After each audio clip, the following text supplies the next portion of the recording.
Start again. Welcome to this webinar and welcome to Michelle and Fiona. I'll introduce them properly in a minute. I just want to say that while the conversation is happening, if you want to ask questions, just ask them in the Q&A. That's how we'll communicate.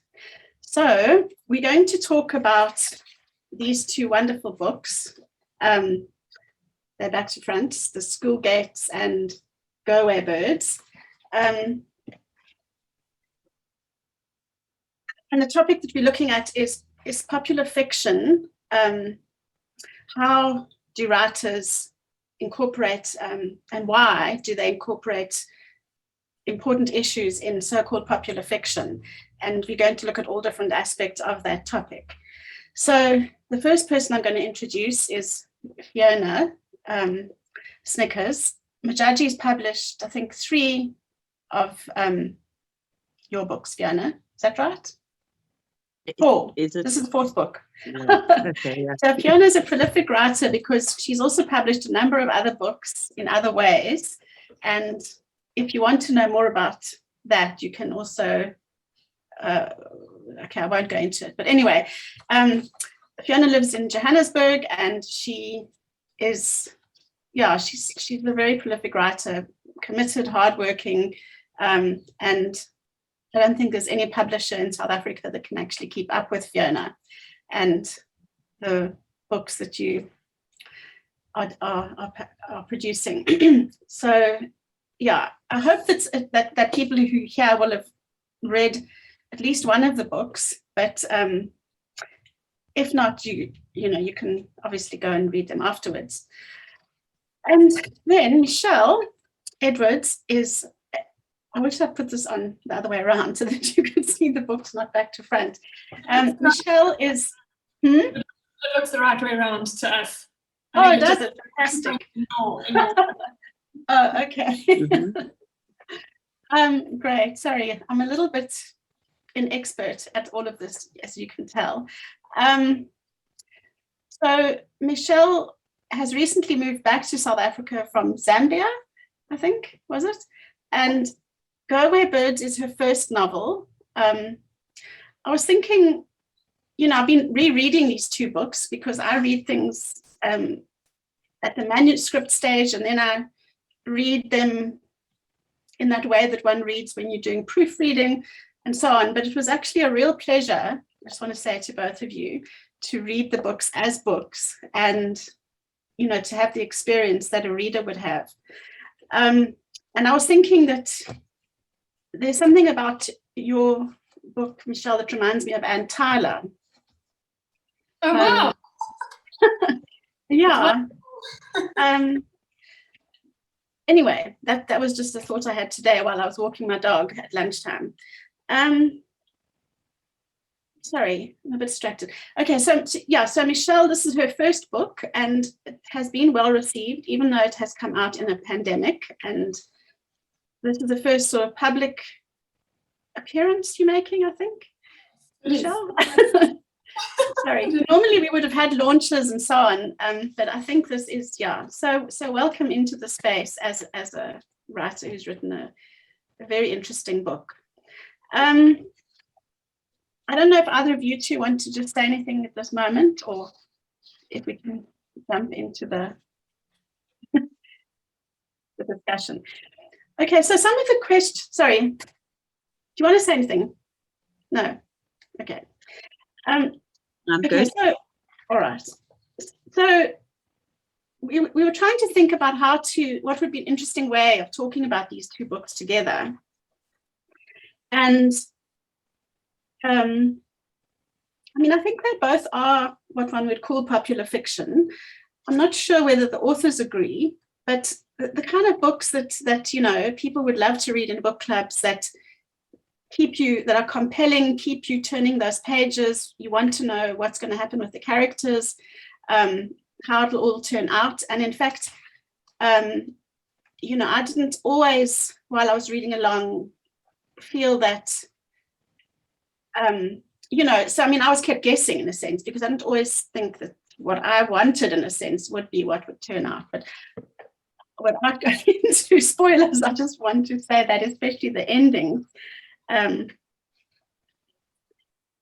that was interesting to me. But do you feel that let's start with Fiona, and then Michelle, if you can also answer. Do you feel that your books are so-called popular fiction? Or let's start with that. Okay. I missed a little bit of what you were saying, Colleen, but I think you addressed the question to me, and you were asking me whether I would agree that this book is popular fiction. Is that? Yes. Yes.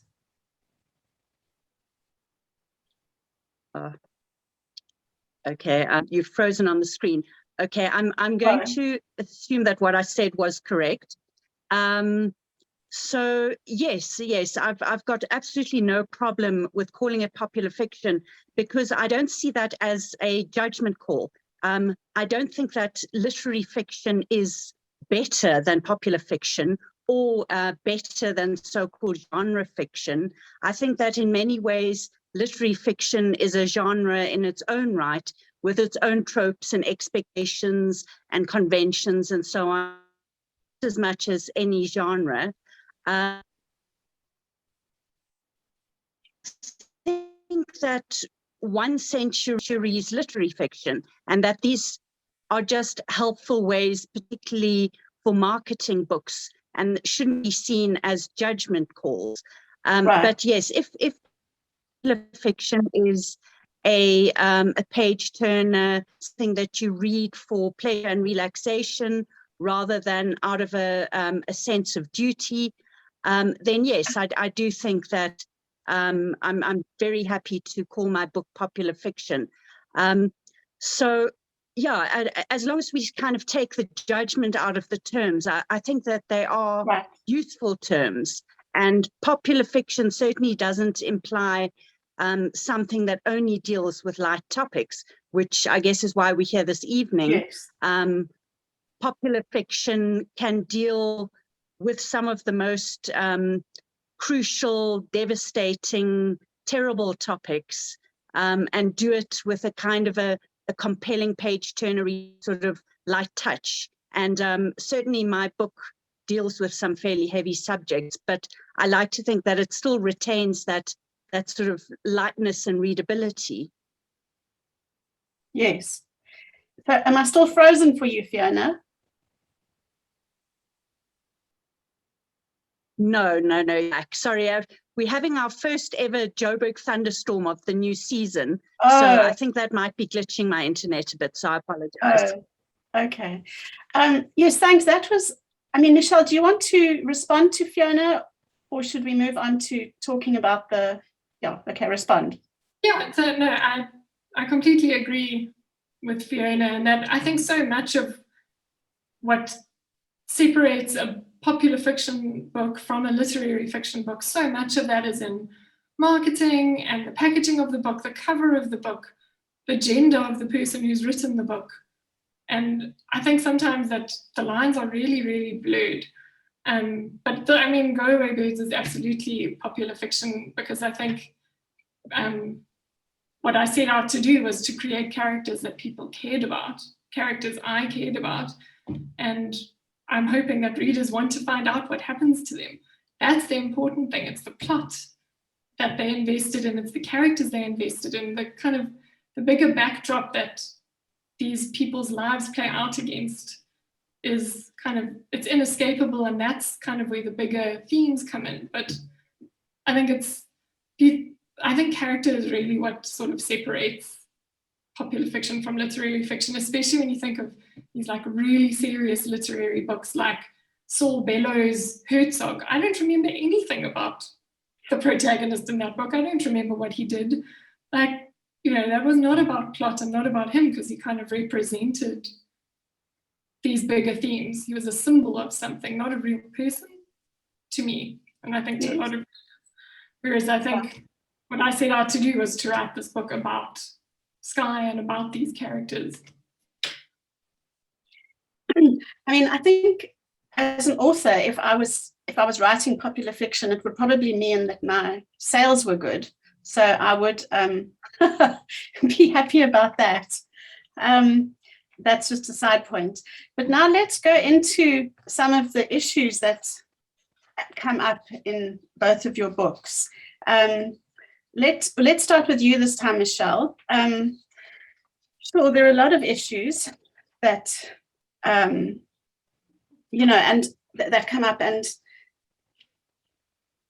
I'm just trying to think how to put it. I mean, obviously they're all related because they're all part of the same story, but some of them are quite specific. For example, the whole issue of the destructive power of social media. I mean, I don't even know if I want to go any further than that in terms of the book, because it's a fine line of, you know, spoilers, I felt when I was preparing. So, but yeah, say something about what you see to be the serious issues, and you can say more about them as well. I sometimes struggle when I think about big themes and serious issues, because a lot of those that are the most serious in our day-to-day lives and the things that are the biggest issues and the biggest themes in our own lives are things that seem very light and very small, things like family dynamics and love relationships, romantic relationships, that sort of thing. So, I mean, to me, that's the biggest theme, that is the most important thing that we write about, and it's the most important thing in most of our lives. So this book is definitely, I think, mostly about families. I think it's more about families than anything else. So kind of the families you inherit when you marry somebody, and the family that you grew up with, and the families you choose for yourself, and sort of the communities you build for yourself. So that, I think, would be the biggest sort of theme of the book. But other big themes include things like grappling with white privilege and white guilt. How do people of my generation, you know, born in states of emergency South Africa in the 1980s, how do we sort of deal with the things that have happened in our country and how it affects our relationships to each other? And that's something that we are all dealing with on a day-to-day level, but not something that is easy to convey in fiction, in sort of a plot-driven book. So I think that sort of thing was really inescapable to me in this novel, because that's who Skye is. That's sort of how she grew up, and you know, so it is sort of the backdrop that would be inescapable. So for me, Skye came first. Yeah, and I mean, for her time, you know, when she was born, that wasn't a very typical South African family that she grew up in. So I think people must read the book to find out exactly what Skye's family background is, and that has a long shadow, in a sense, or casts a long. I mean, I guess that's with all of us, but her particular context within the book. Yeah, like really defined her, and how that background is so different to her husband Cam's background and his childhood. They're almost polar opposites of each other.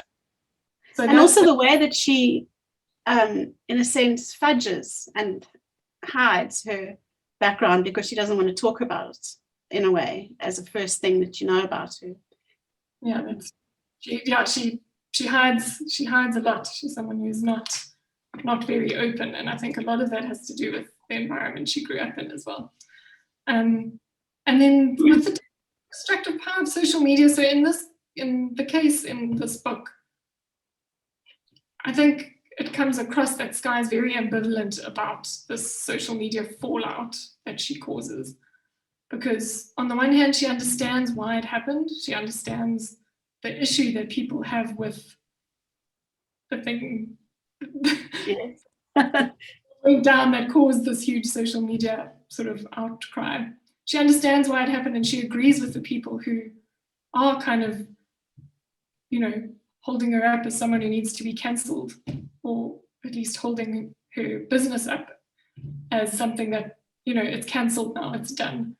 We can't deal with this. This shouldn't be allowed to happen. And she agrees with them, but it still completely destroys her business and her marriage. Yeah, well,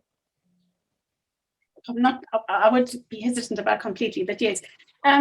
So Fiona, your book, sorry, it's a little bit jumpy because we're talking about two books at once. Your book also, I mean, it's not the key issue, but in a sense, social media is there, but it's not there, as it were, because of the policies of the school. I mean, it's not the main issue, but I don't know if you want to say anything about that. Yeah, I mean, that ties in with the title of the book, which is The School Gates, which is where all the gossip and the intrigue and the plotting and so on happens as parents gather at the school gates, either dropping their children off in the morning or picking them up in the afternoon. But, you know, while I was going through being a private school parent myself, I noticed that a lot of these conversations were migrating online, and particularly to WhatsApp groups. And you know, I joined a couple and sort of tried to stay there and see what was going on. But in many cases, they became so incredibly toxic that I just had to mute them or remove myself for my own sanity. So, and you know, things that happen in schools do get leaked onto social media. They do get leaked to the traditional media. So yes, there is this potential for cancelling, for scandal, for things to get blown completely out of proportion. And certainly when people get busy on WhatsApp groups and start trying to foster indignation, then yes, things can turn toxic very quickly there. Yes. And I'd actually forgotten, in a sense, that WhatsApp is actually social media. And I mean, it totally is, right? It's just a slightly more private in a way, but potentially not. But yeah, absolutely. You want to, from that, you want to talk more about a couple of the big issues, as it were, or the serious issues. I mean, in a sense, you have alluded to it. Yes, yeah. The book really had its genesis in my time, which is still going on, in the trenches of being a parent with children in private schooling. And, you know, many of my experiences made me laugh, which is why I wanted to write a kind of comic novel about this. But many of them made me cry too. So I wanted to convey the seriousness of what was going on.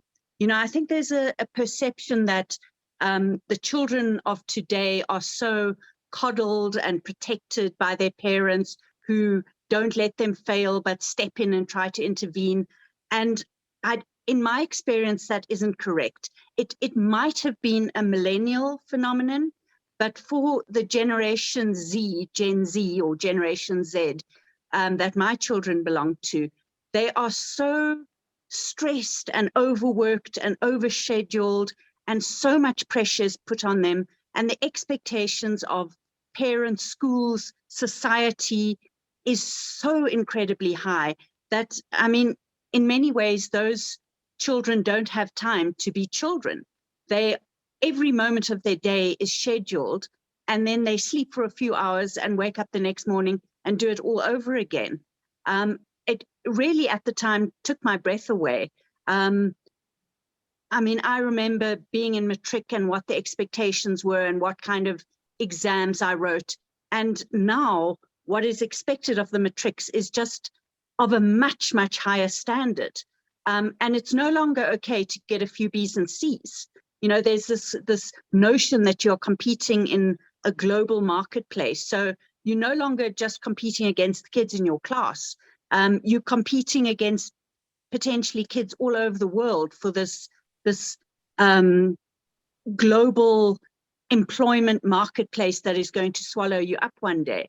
And that pressure comes to bear from an incredibly young age. I would say from sort of 3 or 4, when those kids are running their first egg and spoon race at the sort of sports day.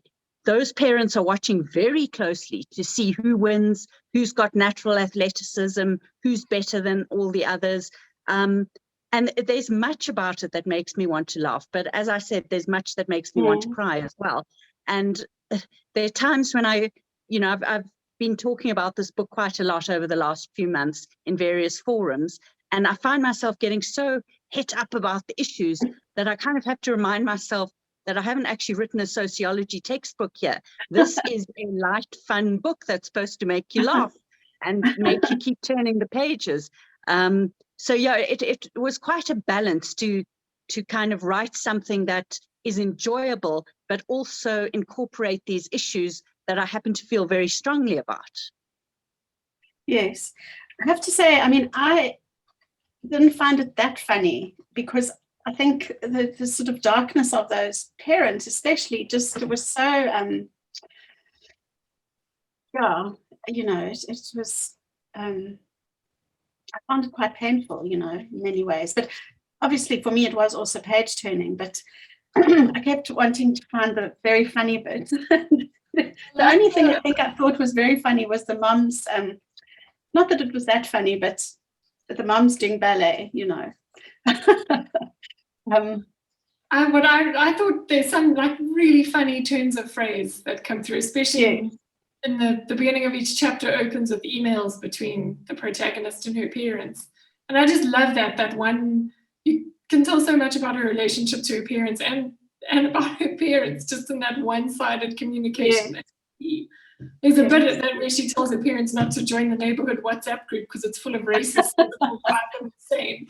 I was just like, yeah. Yes, absolutely. And also, I mean, so there's not only the parents, there's also your protagonist, Ella, Fiona, who,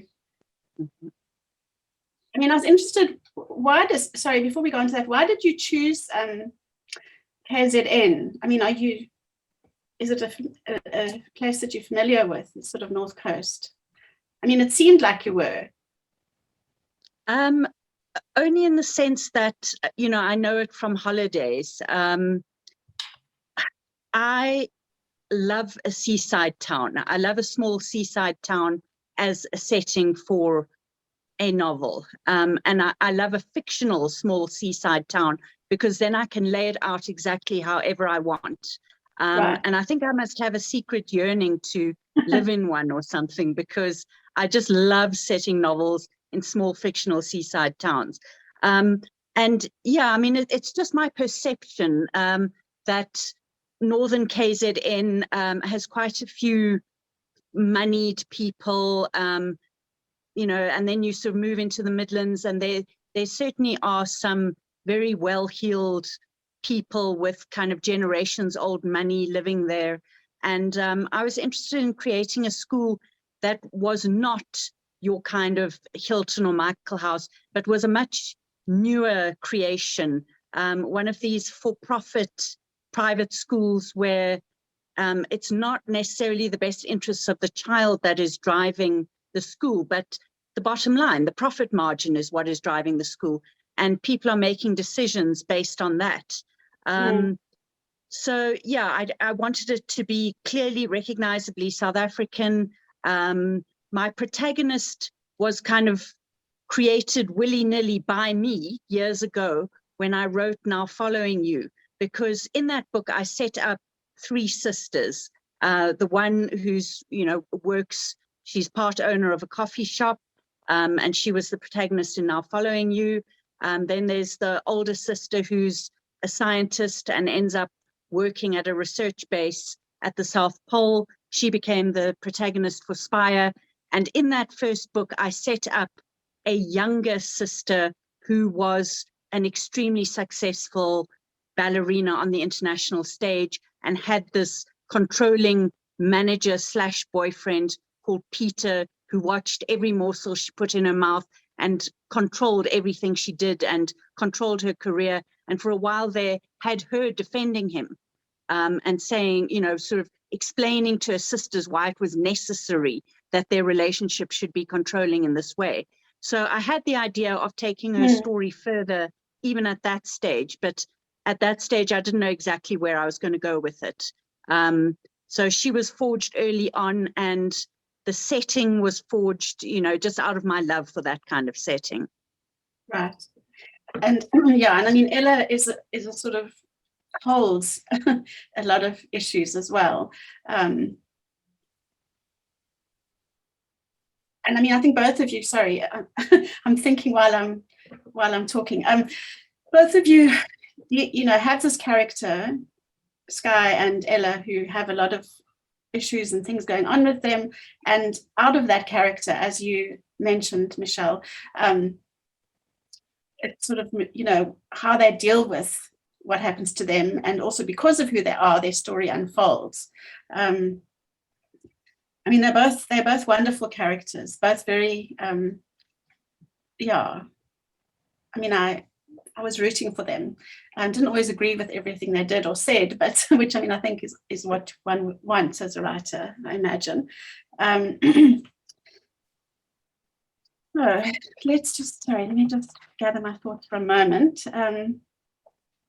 Can I just add that Yes. Sky really made me mad at times. I got very cross with her at times. And I think one is meant to, you know, she was just hell-bent on this path that at times didn't seem to me to be the best one for her. And there were times when I didn't understand why she was doing what she was doing. And then you kind of drip feed through the narrative to us an explanation for why she makes these choices, why she does what she does. And I thought that was really masterful. I really enjoyed the way you wove the backstory into, you know, what she's doing right now. Oh, thank you. Yeah, it really was such a challenge, because I found it so challenging to write a first person narrative about a person who doesn't know themselves very well.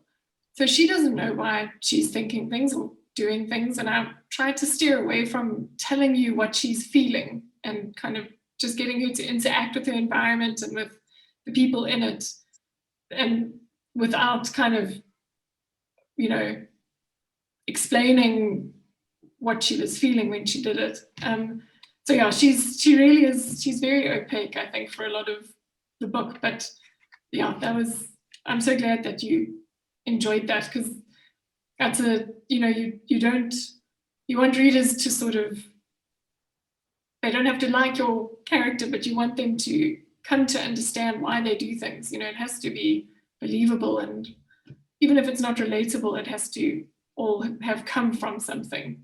You know, it has to all be sort of understandable, I guess. Thank you. But yeah, she's a woman in crisis, and she does like some really crazy things. And I didn't know what she was doing, why she was doing what she was doing half the time. She did her own thing. Yeah. Sorry, let me just gather my thoughts again. Well, I know what. Why don't we spoke about reading. Let's start with you, Fiona. If you could just read that excerpt that we spoke about, and then we can look at that in more detail afterwards. Okay, yeah, with pleasure. Okay, so what's happening in this scene is that a 9-year-old girl is being bullied by members of her grade, and she's in a particularly vulnerable position. She's a young Black girl who is a scholarship student, so there's constantly a sense that she's there on sufferance, and that if things don't go absolutely right, the money could be withdrawn at, you know, virtually no notice. And she has this scholarship or bursary because her mother at one stage was a domestic worker working in the home of the head of the PTA. And she and her husband decided to endow this bursary and give it to the daughter of their domestic worker. And that's all fine and good, as long as this little girl doesn't start outshining the daughters of the PTA mom herself. And yeah, so she's come in for a lot of bullying from her peers. They regard her as overweight and inferior in some way.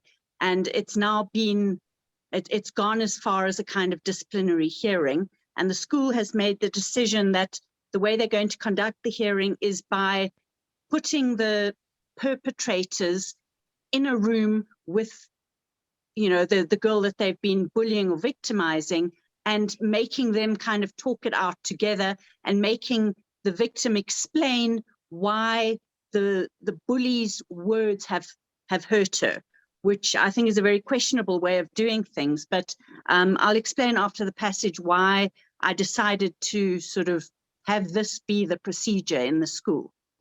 Okay, so Ella, our protagonist, objects to doing things this way. And the school secretary, who is also the wife of the principal, says, "Nonsense. This is a well-established procedure that has been shown to work in classrooms around the world. She'll be fine, and it'll give us a chance to get to the bottom of the situation." "Okay," said Ella, "I guess, if it's been shown to be effective." There followed one of the most uncomfortable 40 minutes of Ella's life,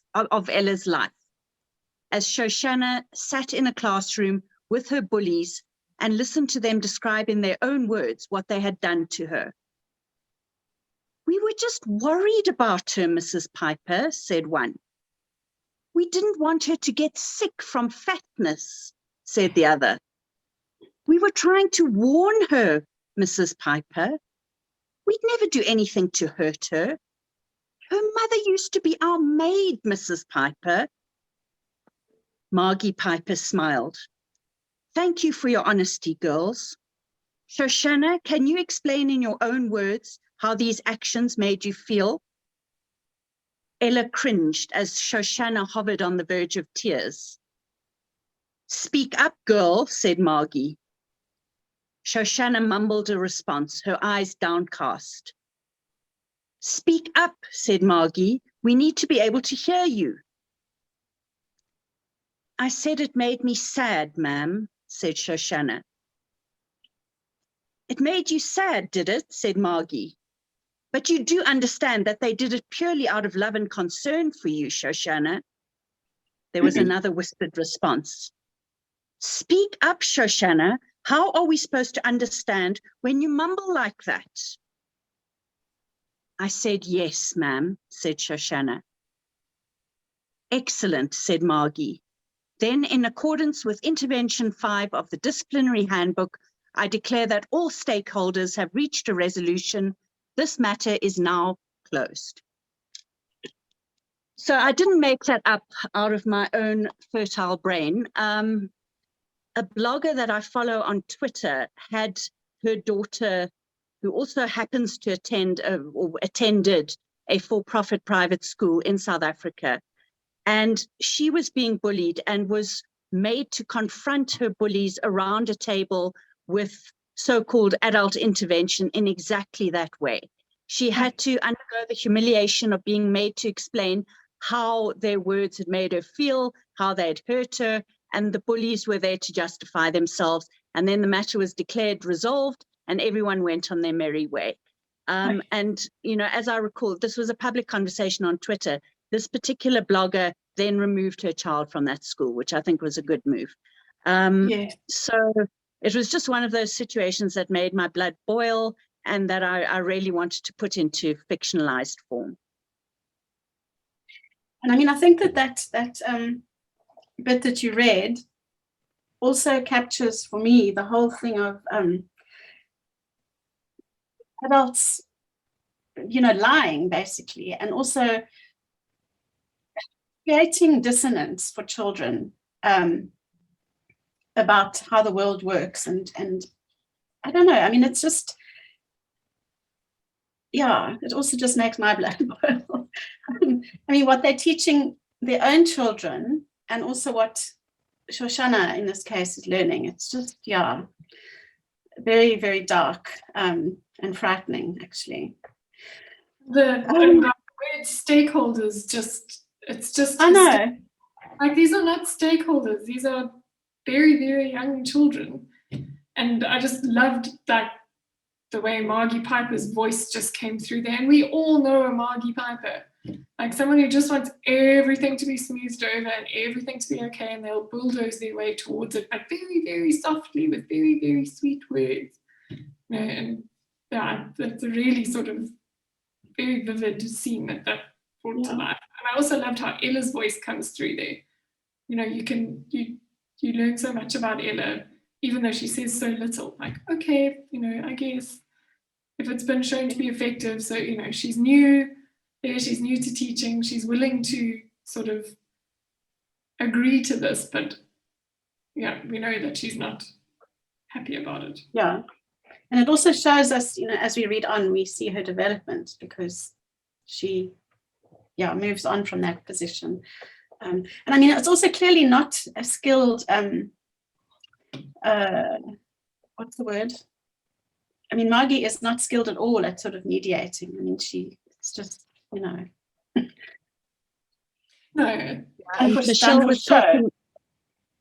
Michelle was talking earlier about the legacy of apartheid. And I think that still lingers in our public and private schools today. This kind of two-tier dynamic of who has got power, money, and influence in schools and who hasn't. And, it's not just a matter of haves and have-nots. It still has very much of a racial cast to it in South Africa. Absolutely. And I think, a lot of what I wrote in Go Away Birds came out of this frustration with South African white people saying, but why are we talking about race? It doesn't matter. I don't see color. We're all the same. We're not.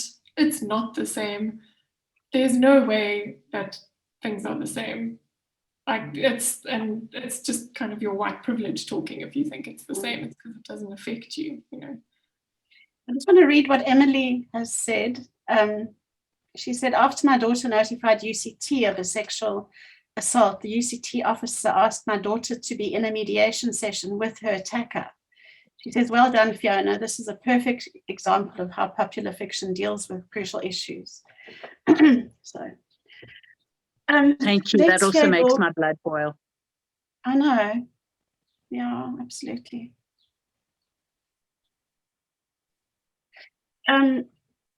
Sorry, I'm trying to. Michelle, can we hear your excerpt? You're going to focus on a minor character, in a sense, the sister of Sky's husband, Cam's sister Rory, and So Rory and Sky are sort of two sides of the same coin. They have the same politics. They both have these kind of, leftist liberal politics, but Rory is much more posturing in her politics. She feels it necessary to be really performative about the things she believes. And Rory is the one character that a lot of readers have told me they really hate. Like, I hate her. She's so awful. She's so confrontational. She's so aggressive. She's so mean. But I have a huge, massive soft spot for Rory. And I think, but she and Sky really, really clash a lot in the first part of the book because Cam always takes her side. Rory is extremely fragile. She does not have fantastic coping skills. She and Cam are twins, and he spent most of their childhood sheltering her, being the happy child, being the sunshine boy, the one that everyone could talk to, the really charming child, because his sister was just so the complete opposite. So their relationship is very close, which Sky finds difficult to deal with because she never met Cam's sister until this sort of period of time. It's the first time she'd met her.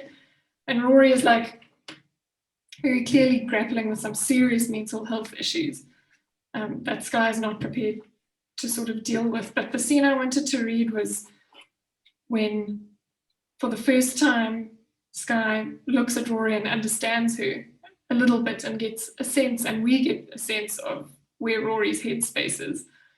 I also think that the scene I'm about to read really demonstrates what I love so much about Sky, which is that she's very observant. I mean, that's what you want in a first-person narrator. She's very observant. She really sees people and she really feels for them. She has huge empathy. I don't think she knows it about herself. So the scene I'm going to read starts with Sky basically having just had like a bomb dropped into her life. She's on her way back to Cam's family's beach house. I was still half seriously contemplating the best place to run my car off the road when I saw a familiar figure trudging up the road to Misty Cliffs from Scarborough. She was holding something in her hands and her head was hanging low. I overshot the cottage and did a U-turn in the middle of the road, pulling up alongside her and putting my hazards on. Rory turned to look at me sullenly as I opened the passenger door. Need a lift back to the cottage? She was wearing a completely see-through white maxi dress. I could see the faint outline of her nipples and that she wasn't wearing panties. She wasn't wearing shoes either. But when she got in the car, the most startling thing was the yellow party-sized bag of potato chips she had clutched in one hand. She shut the door, sniffed, and shoved a handful of chips in her mouth. I stared at her as she crunched, flecks stuck on her lip. I imagined the sting of the salt on her fever blister and the raw red tips of her fingers where her nails used to be. I can't do this anymore, she said in a cracked voice. So I think, to me, that really shows Rory, for the first time opening up to Sky. Rory has reached rock bottom, and she's hit rock bottom so hard that she even confides in a sister-in-law who she completely resents, who she didn't even know existed. The way Sky relates to her is in Rory's sort of the physical discomfort she must be feeling. But those are all a symptom of her kind of mental anguish and the fact that she is suffering, Rory is suffering. And I mean, Sky is dealing with something that could, potentially, turn her life into a complete dumpster fire. And she still notices the fact that her sister-in-law has a fever blister and that the salt on these chips must really, really be burning. And she has no fingernails left. And how sore it must be for her to be continually reaching into the bag and having the salt sting those wounds. So perhaps this isn't about any of the apartheid issues or the white guilt or white privilege issues, but I think it does say a lot about how these two very different characters have this moment where they see each other and relate to each other. I mean, it goes back to your earlier points right at the beginning of this conversation, where you were saying that really the serious issue, in a sense, or the big issue, is about family and relationships and, in a sense, mental health, because I think that, problems with mental health probably initially arise from family, but maybe not always. So I mean,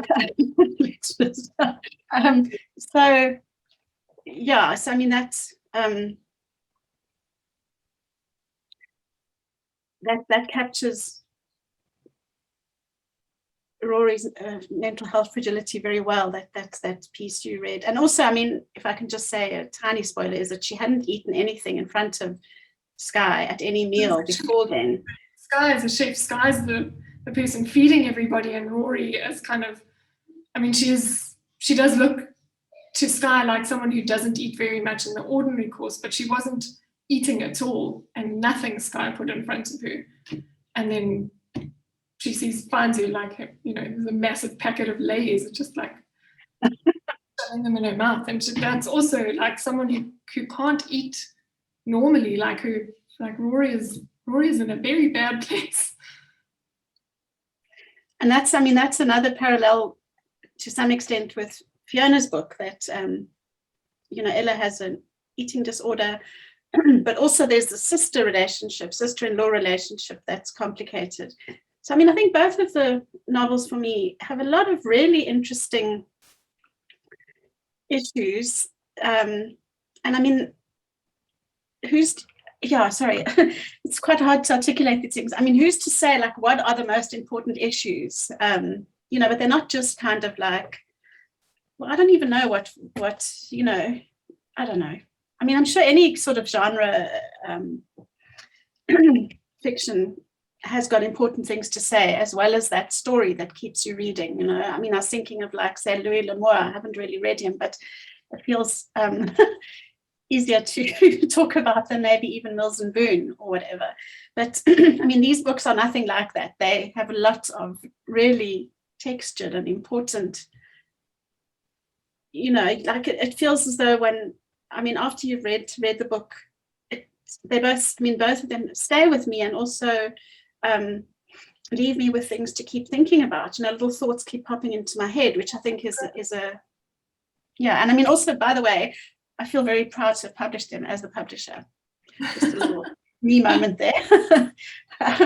Also, just want to read what Kate Thompson-Davies said. I love how these little details tell us everything we need to know before she opens her mouth, the fever blister, the fingers. That's what you were saying, Michelle. Cool details. Can I just say something, Colleen, to what you were saying about the fact that the books sort of keep you thinking even after you've finished reading them? I think that popular fiction is the best way to get these kinds of issues across, for one thing, because it reaches more people. But for another, it's almost like a bait and switch or like a stealth.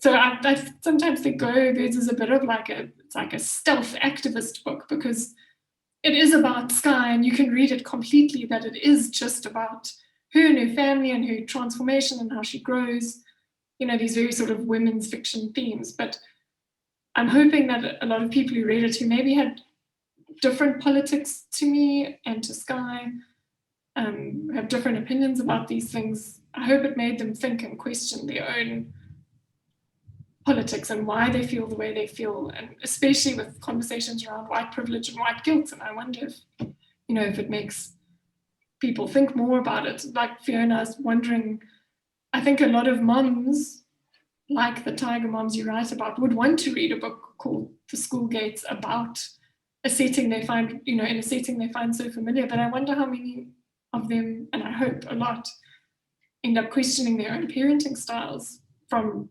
seeing how damaging it can be, because they're seeing their kids as these status symbols and sort of extensions of their own success and their own wealth. But I wonder how many of them had thought about it before reading a book like yours, which doesn't come across as this indictment of this kind of parenting style, but it very subtly shows how dangerous it can be, I think. Mm. Yeah, I think that as producers of popular culture, in many ways, we have more power than the sociology textbooks, because people will read what we've written. People will watch a soap opera, they will watch a Netflix series, they will read a book by their favorite author. And as you say, it really can be a stealth mission to get some important messages across. When I think of authors like Marian Keyes, she's so popular, people absolutely gobble up her books and wait for more. And she has dealt with some real life and death issues. I mean, you cannot get more serious than the issues that she has dealt with. Very, very dark themes. So good. Yeah. I mean, and you can just tell how much she loves her characters. And she writes a lot about addiction, and from what I know of her, she grappled and struggled with that herself. And it's not something I had ever really thought about until I read Rachel's Holiday, which is one of her earlier ones. And that made me think so much, but I also remember so much of who Rachel was and what she did, because the character was so central, character and love that she had for her. So yes, I agree. Yeah. And I just wondered, have you had any Tiger moms, so to speak, read your book and give you feedback, or have you heard it on the ether, so to speak? So far, all I've heard is that nobody has recognized themselves in the book. They all sort of recognize other parents in the book, but nobody's actually looked at it and said, oh, that's me, I should really rethink these things. And I think people tend not to recognize themselves. They tend to sort of project the problem onto someone else, but maybe something seeps into the subconscious somewhere there. And I mean, I myself, I got swept up in this whole kind of private school pressure. I found myself tossing and turning at night about whether my daughter would get into the under 11 B netball team or whatever. You know, it kind of sweeps you up and it absorbs you, and you start losing perspective. And I think for most parents, it doesn't come from a place of evil. It comes from a place of anxiety, because we've been told that our children are going to face a much more difficult world than we ever did, and that somehow we have to prepare them for this. And it just generates so much anxiety in you as a parent, especially if you've got kids that march to the beat of a different drummer, and everybody else's kids are doing piano and violin and tap and modern and ballet and are learning Mandarin in their spare time and cracking straight A's. It's impossible to remain immune to that kind of pressure and that feeling of terrible anxiousness about whether your personal child, who you love more than life itself, is going to get left behind in this world, this terribly competitive world that we are all supposedly going into. So, I mean, from time to time, I was that mom. I'm writing it from a very personal place. So I can understand why parents don't immediately read it and go, oh my Lord, that's me, I need to stop it immediately. But yeah, I mean, I think our own children force us to take a step back because they take a step away from us. Your child can feel very much like your own little mini me when they are little. You know, you can really sort of control every aspect of their lives. But as soon as they hit puberty, boy, they will let you know that they are a different, distinct, separate individual to you. They will forcibly separate from you. And you can't maintain that illusion of, you know, this is my second chance at life. This is my mini me. This is my reincarnation. This is my chance to do it all over again. You just can't. They tear themselves away and forge their own path. And that's why I set it in a primary school, because as soon as you get to high school, that illusion is just torn away from you. And you have to let your children sort of march their own path. I mean, it would be interesting. No, I have a 9-year-old daughter, so I sort of know what to look forward to. And she's also in a for-profit private school, but I'm a lot less involved than a lot of the mums in your book, I think. I was just going to say it would be interesting for you to do a book set in high school, Fiona, with the same parents, maybe. How they're dealing with their kids who being themselves. Because they are very much, they sort of, in a way, at that age, enact their parents, or especially their mums, I guess, meanness or whatever. I mean, I think your book also just really speaks to me of how women, in a sense, are the guardians of the patriarchy, you know, and that's something that, we need to own. And anyway. We've got a question. Let's see if anybody else has questions, please. Okay. So someone's asking about Shoshana in high school. I mean, I think that, that she would be a good character to write into high school. But we can't answer that yet. But I think she does have a potentially good future ahead of her.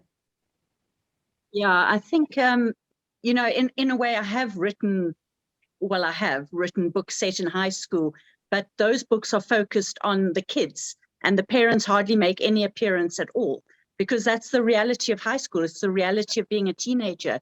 You yourself and your friends are what is real to you, and your parents completely fade into the background. They just become these sort of ghostly annoyances in the background as you forge your own way. And maybe they kind of become more important later on. But I think it would be very, very difficult to write a high school novel that focuses that much on the parents and so little on the kids, because the kids become the main characters in their own lives once they hit high school. But I mean, the parents, sorry, I'm getting this a bit of a detour, but the parents who've known each other, if it's a school where the kids go, they stay within that school, they would probably still know each other, especially in a small Town like, what is the name of the town? Pineapple Beach. Beach. Sorry, I was thinking I'm being a bit, yeah, like Pineapple Beach. I mean, they would all still know each other. So it would be interesting to see how they cope with their kids. Anyway, I'm sure you've got plenty of other things you want to write, but I'm just curious. Any other questions from people? Michelle, do you have anything you want to say at this point? I just wanted to talk, just to say to Fiona that the School Gates is just so like fluidly written. It's so gracefully written. And I think it's so fitting for a book about this really graceful ballerina. It just it just flows so beautifully. I really, really loved it. Okay, thank you so much. That really means a lot. And if I can say something in return about your book that I really loved, which there's a message towards the end without any spoilers about personal responsibility. And that really resonated with me, which might be a kind of bourgeois, individualist, capitalist society kind of preoccupation. And I'm certainly not saying that there is no role for society to support people, because I believe there is a very big role for that to happen. But when one really gets down to an individual level, and nobody is coming to fix you or help you, you have to put aside your background, your baggage, all the stuff that happened to you that you had no control over, and take control of your own life. Just take personal responsibility for your own life. And I'm not saying which character or characters this became relevant to, but it was just a message that really resonated with me and has stayed with me to this day. I mean, I read a pre-publication copy of the book, so it was quite a while ago, but that has really, really stayed with me. Oh, wow, thank you. Well, that's great to know. Like Neil Gaiman says that he loves books about women who save themselves, and I think that there's a need for that in fiction and in life. So thank you both. Did we get to the bottom of the question? I think we did. We could have maybe focused a bit more on how popular fiction, the thing of chick lit, how it's gendered. I mean, we did talk about that, but when men write so-called popular fiction, I mentioned earlier today, Jonathan Franzen, who Fiona, he also makes her blood boil.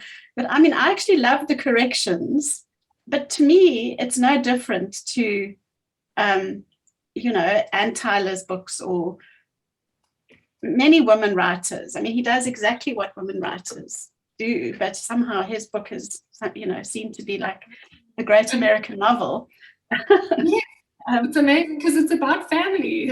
His books are all about families and relationships between people within a family dynamics, which somehow when women write it, it becomes sort of the domestic domain, and that's like less valued than his version of it. Yeah. I mean, in some ways, Jonathan Franzen should be praised for writing books that are, the kind of thing that Jane Austen and all the other women after her are interested in, that, he's not writing sort of, I don't know. I mean, it doesn't strike me, his books don't strike me as literary fiction. They strike me very much as the way that your books are, of a compelling story about people that are dealing with things within themselves and within society, and you want to keep turning those pages. So yay. Well done, both of you, and thank you for being here this evening. I don't know if you want to say something in closing, or if you are good. No, I'm good, and just thanks again for being such a great publisher and providing such an amazing forum for women writers. We really love and appreciate you, Colleen. Oh, thank you.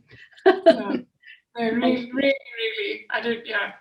I think you take on books that are so diverse and varied and interesting, that don't necessarily fit into a specific genre, or perhaps not very easily marketable in a way. They're all kind of really interesting books, and I think you're doing things that no other publisher is really doing. Well, thank you. I must say, I really love preparing for the seminar, because I don't normally do this kind of thing of being the interlocutor. Never sure how you pronounce that. But I actually love preparing for it. So it was, really wonderful for me as the publisher to engage again with these books and to think about them together, the issues that come up. I mean, for example, the sisters. It's quite interesting, actually, how there's so many. Maybe it's, and I mean, the one that I hadn't noticed was the name of the school and the farm homestead, both called Pines. Yeah. The Pines. Anyway. The Pines. Okay, Yes. well, on that note, let me see if anybody else had no, that's fine. Okay, well, have a good evening. I'm going to go and have a glass of wine. Yes. Like your characters seem to enjoy. My character drinks a lot less wine than I do. A lot less. A lot, yeah. I drink a lot more wine. Well, Ella certainly knows how to put it away. Okay. Good night, everyone. Thanks, everyone. Bye-bye. Bye.